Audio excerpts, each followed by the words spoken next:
Yeah, everyone, how we doing? Welcome back to me, Scotty at Scotty Talks MUFC. How we doing this cold, cold Sunday evening? But hey, it's winter. What do we expect? I want it to be cold. I don't want it to be like watching the darts last night at the Ali Pali, and there's wasps swarming the place. It's January. It's meant to be cold, and I'm embracing it. Now, it's -4 at the moment, and I've been dared to go out for a walk. So I've accepted the challenge. So after this video, I'm going to go out for a little walk, and let's see how long that little walk turns into be. Anyway, now I've relaxed, I've chilled out, I watched all the football, all the two big games after our game, and they couldn't have gone any better. I mean, Liverpool thought they won it, and Fulham scored in injury time. I've not seen the goals yet, but I just know they scored in injury time, and I've just seen what was it with Celtic? I keep mentioning Celtic, right? That was a mistake. I've just seen the City-Chelsea game, and I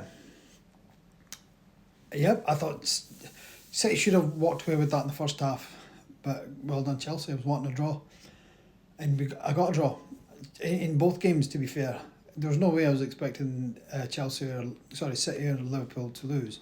So the draw was the best result I could have asked for, and luckily I got it. Am I pleased? Yes. Am I unhappy because we dropped 2 more points against Leeds? But given that Liverpool went there and only got a draw the other day over the Christmas period, and Leeds played them away at Anfield and just before they played us, and they got a draw again. So before the game, I was wanting a win. And to come away after, and the way we played and the way they played, I think 1-1 was a fair result. I really do. There's a lot to be asked about our team, the team selection once again. Now, I was on a chat on it straight after the game. I was on a live straight after the game. Now, there's a lot of loving for Bruno. A hell of a lot. Now, and I had to explain to them, I said, well, this is my explanation. Now, you don't all need to be on this one, but this is how I see it. If Bruno was playing today and he was playing in midfield, we would have lost that game. I'm pretty sure. In fact, I can't guarantee it because no one can guarantee it because it didn't happen. But I say, we would have lost that game just because the way they would, like so many other midfielders and players have ran off Bruno and scored or is led to a goal. It's happened so many times this year. So Bruno's not played, and we got a 1-1 draw. Now, the games that Bruno has played, so just give me 1 second. Everyone's going back to the game where Bruno played when we beat Wolves 4-1. That was a bad Wolves team. Wolves have picked up since that game. And to prove it, it's taken a last-minute own goal against Arsenal, away at Arsenal. It's taken a last-minute goal at Liverpool.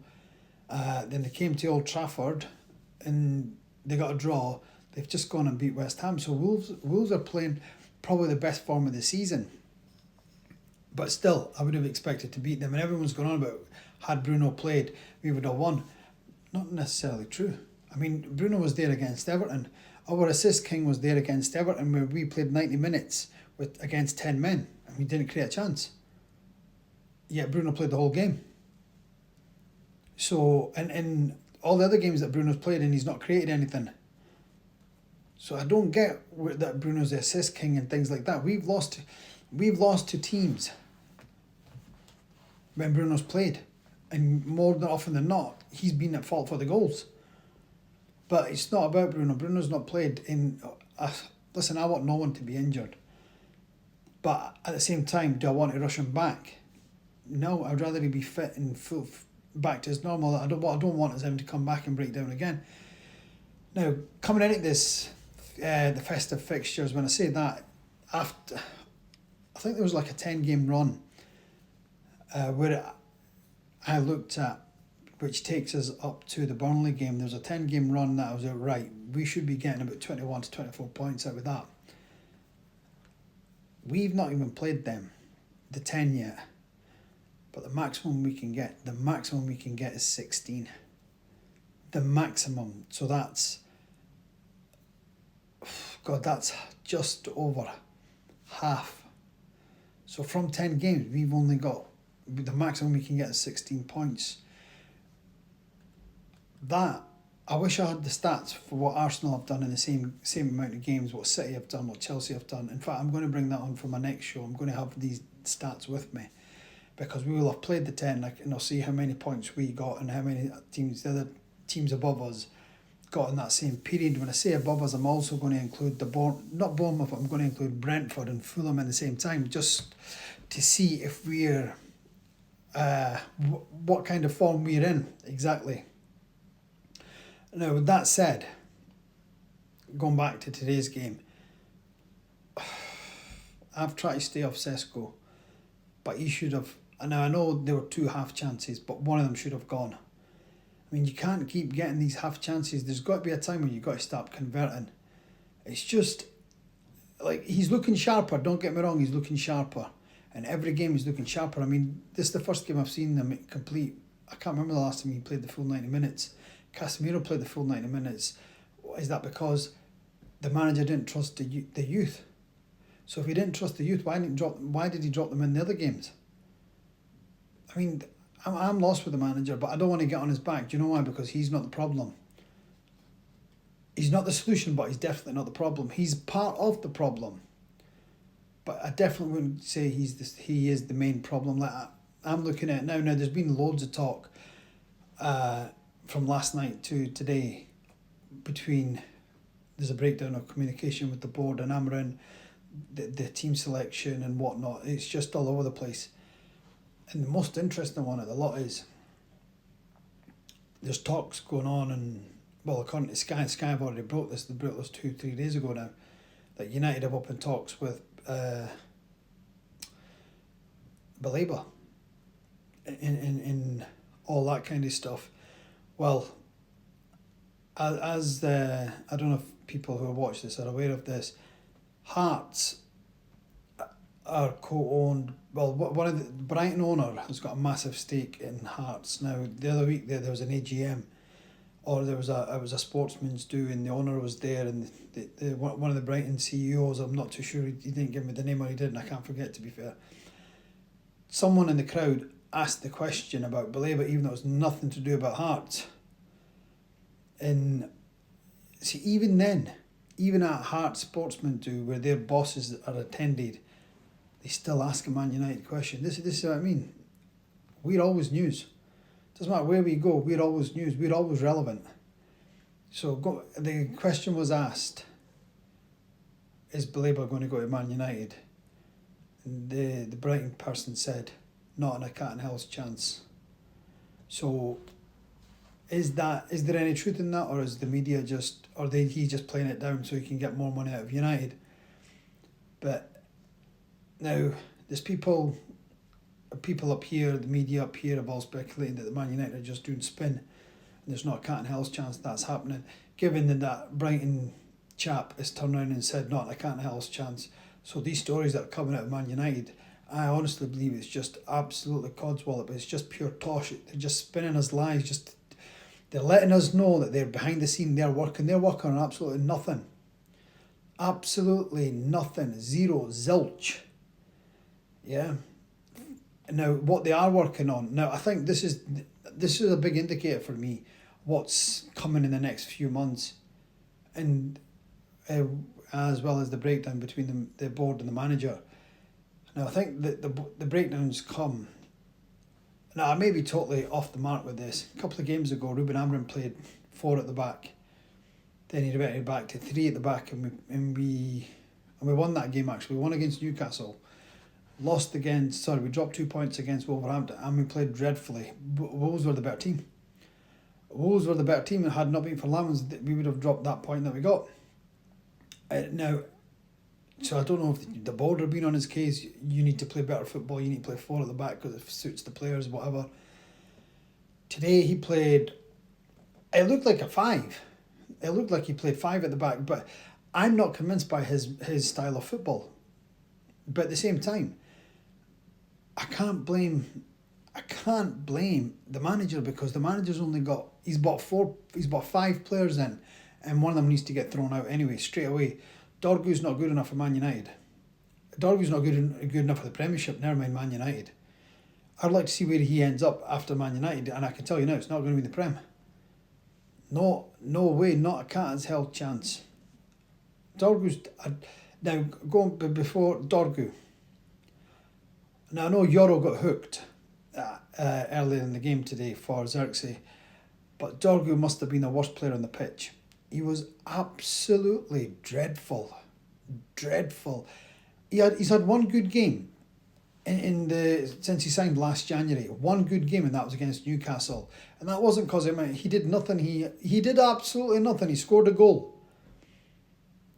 He scored a goal that he's never ever going to score one like that again. Nothing else he did in the game was decent or good or worthy of, yeah, Dorgo played well. But that just shows how low the bar is. That was his best game. That's the best game since he signed for United. Now he's gone back today. Then he went back to left wing back in the last game and he was dreadful. Today he was back to right wing back or right wing, whatever the hell he was played. He was on the right anyway and he was dreadful there again. So that sums up Dorgu. I'll give a rating in a minute. But I don't see what the hype is about Dorgu. He's never going to cut at United. Now all these players, listen, I'm done with sitting on the fence. I'm not. I've got too many splinters up my backside. I'm not sitting on the fence for no one. Dorgu's not a Man United player. Not today, not tomorrow, never will be. Now, coming back to the rest of the team's performance, I thought the only player who looked anywhere interested or half decent was Cunha. But even then, he needs to do a lot more. He absolutely needs to do a lot. As far as I'm concerned, he needs to do a lot more. But yeah, he was still our best player on the pitch. Heaven, apart from the goal, I thought he played well. Now, this is not the first time Heaven's been caught out like this.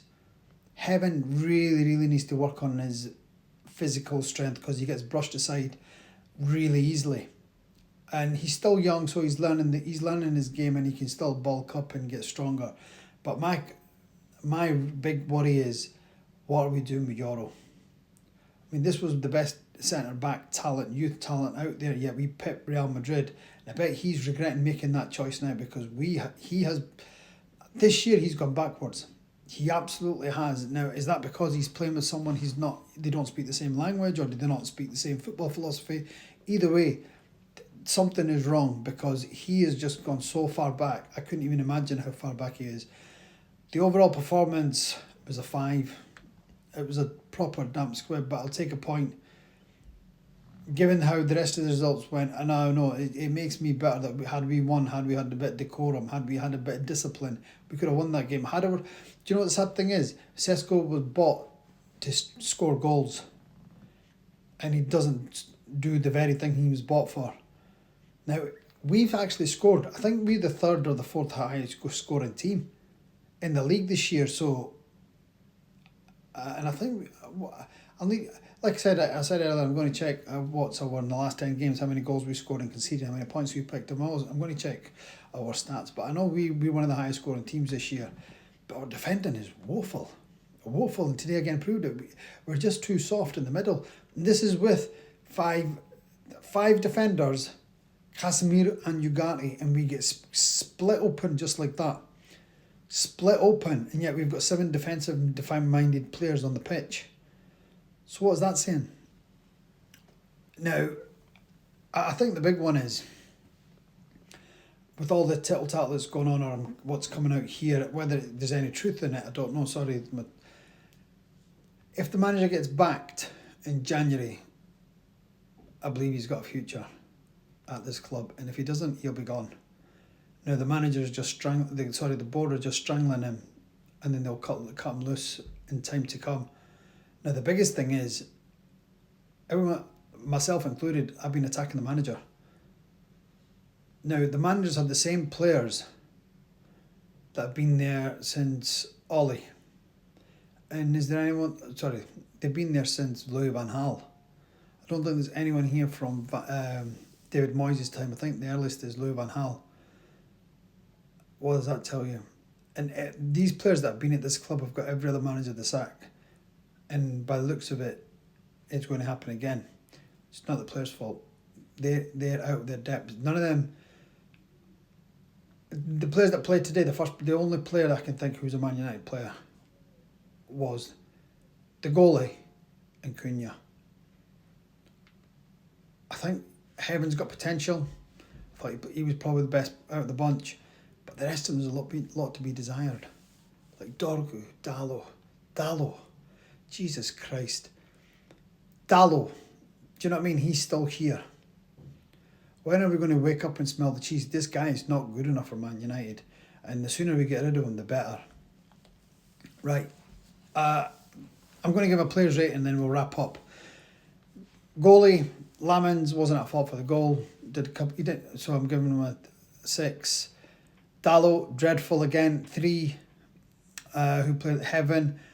I thought Heaven had a decent game. I was going to give him a 7, but because he was caught out for the goal, 5. Leeds 5. Who's the little Luke Shaw? Again, 5. He didn't really do anything. Now, Dorgu, 0. Absolutely dire. Then we've got Casemiro. I've got Casemiro 6. I thought he was our best midfielder out all of them that were in there. So he gets a 6. Ugarte gets a 3 again. And who played up front? I've already mentioned Dorgu. Cunha was a man of the match, so I'll give him a 7.5. And Sesko's again a 5. I just don't. And Xerxes came on. I think, was he the only sub today? Xerxes, do you know this is the first time in all the time since the manager's been here that he's made an attacking change for a defensive one where he's brought on, well, this season at least, where he took off Yoro and brought on Xerxes. And apart from Xerxes threw ball to Cunha, he didn't do anything else. So what does that say about him? I don't know where we're going with the team. I really don't. And I'm not too sure what the board's position is with the manager. They don't have a clue. We don't have a clue. But the one thing's for sure. Every single United community out there, I keep saying the same thing. We need to come together now. We need to get an algorithm started, ratified, rectified, whatever you want to call it, but it needs to go big, it needs to go global, it needs to go... We need this to be heard. We need Sir Alex or Sir David to come out and say the Glazers got to go, or Glenius got to go watch the tsunami. We will not heal until those parasites have left our club. It was bad enough to have the gnomes there, but what they've done is invite Glenius in, and now it was bad enough, now it's got worse. The debt's out of control. The players that you need to rip up, we need to rip up the team and start again. We need about 14 players. 14 players. Now, what I did do today, I was looking at what City have spent since last January. City have spent almost 500 million between last January and now. And that's if they get, and they're going to get Semenya as well. So they're going to be over 500 million in 12 months. And our ownership gave us spin. We're trying to get a deal for Blair, but they're not doing anything. Trust me, it's all tosh. It's utter tosh. It's nonsense. They're playing with our mind. And I'm telling the community out there, let's not be fooled. You've fooled us long enough. If I'm critical of the board and the manager, there's a reason behind it. I'm not buying into this spin. I'm done with it. We need to start the bandwagon. We need a pioneer, and the pioneer's one of two. Sir Alex. Ideally, it's got to be you, and if it's not you, it's got to be Sir David Gill. Please, please, please give us the olive branch. Put that olive branch out there and say, look, Sir Alex, you go to every game, watch. You've seen it crumble. I want to see it rise while you're still around. I want to see it grow again. I want to come back. I want us to go back to where you had us. The dynasty, the legacy, the Man United that you built from the ashes to the top. And it's crumbled in front of your very own eyes, and that's criminal. That's unforgivable. Now, the Glazers are there. They've been there 20 years now. It's up to you to make sure they're not there for 20 more days, never mind months, and forget the years. So I'm relying on you, Sir Alex, to come out. Please, let's make the change. Clip it up, someone. Clip it up. Put it out there. The Glazers got to go. Glenius got to go. Sir Alex, make the call. Say the words. They got to go. And leave everything? You just leave everything else to the fans. We need to give them the same momentum that Liverpool's fans did to Hicks and Gillett. They chased them out of town. They couldn't get out here quick enough.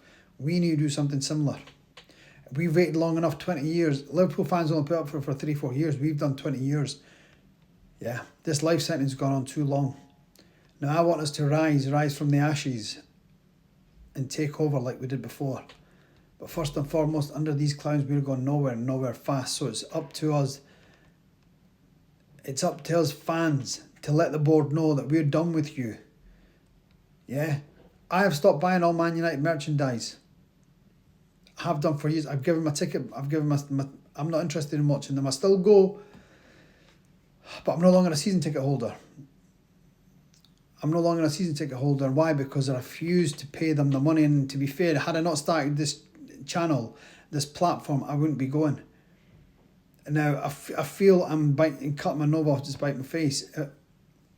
I don't want to go because I don't want to give them more money. But then I'm like, oh, it's going to help me with my channel. So I'm always stuck in a rock and a hard place. But the message shouldn't change. For any one of us United fans out there, we got to get rid of the board, and I don't care how we do it, but we need to do it. We need to get up. This has gone on too long. Let's make the change, and change is now. Revolution starts today. Now, we need a full clear out, whether it's with this manager or the next. If this ownership sacked the manager, all the blame's on the board. It's all on the board. It's not the manager's fault that he was brought in and not backed.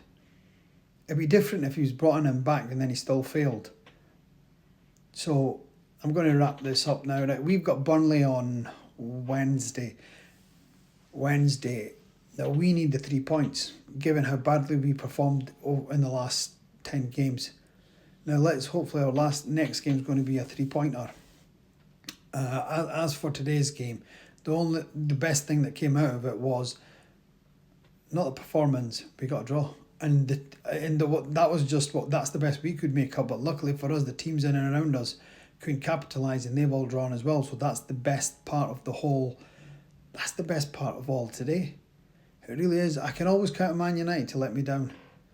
Just when you think the points are there for the taking, they're going to rise to the occasion. They just seem to they turn up all right. But they seem to leave their metal somewhere behind, because I never see it on the pitch. And then they come out and go, we should do better, or 2 points drop, we're Man United, we need to do better. And then, well, when are we going to see this better? I'm sick of it. I'm absolutely sick of it. Right. Anyway, we didn't lose, but it's still not good enough. We were once mighty Man United, now we're just Man United in name. So, and this is the best what we're getting is the best we can do. So let's not expect anything better, because this team's not up to it. We're just not up to it. Right. Sorry about that, but never mind. Right, on that note, I'm going to be wrapping up now. I would like to see you all back here on Wednesday. I will definitely be back here on Wednesday post-match, but I'll be doing a live in between. And I'll be dropping my lives on Talk. It's under the same name. Straight after the game, I go live, and then once I've calmed down after my live, then I'll do a match review. Just because I've calmed down by then, and hopefully some results go in my favour, our favour as United fans, and then it's a different conversation. Right, with that in mind, love and respect. Enjoy your weekend. But some of us are going back to work for the first time this year, so have a good day tomorrow, and I'll see you on the next one. As for now, peace and love. Take care. God bless. On to the next one.